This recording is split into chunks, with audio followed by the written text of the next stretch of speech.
Hey everyone, today I'm going to teach you how to sort folders in Outlook Online. Without any further ado, let's get started. First, open your web browser and head over to outlook.cloud.microsoft. Once you're on the page, you'll need to log into your account using your Microsoft credentials. This will load up your inbox and give you access to all your emails and folders. Once your email has loaded and you can see your inbox on the screen, you're ready to start organizing your folders.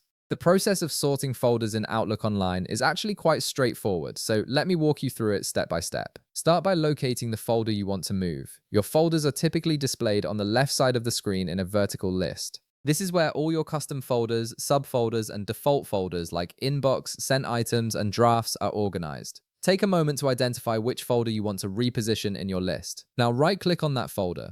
When you do this, a context menu will appear on your screen with several different options. This menu gives you quick access to various folder management tools, including the ability to move folders around. From this context menu, you'll see options to move the folder up or down in the list. These options allow you to reposition your folders based on your preferences, so you can organize them in a way that makes the most sense for your workflow. Whether you want your most important folders at the top or arranged by project or priority, this feature gives you that flexibility. Click on either Move Up or Move Down depending on where you want the folder to go. Each time you click, the folder will shift one position in that direction. If you need to move a folder several positions, you'll need to repeat this process until the folder reaches your desired spot in the list. It's a simple drag-free method that keeps your folder structure neat and easy to navigate. And that's it. You've successfully sorted your folders in Outlook Online, making your email organization cleaner and more efficient. If this video helped you out, be sure to leave a like, subscribe, and I'll see you in the next one.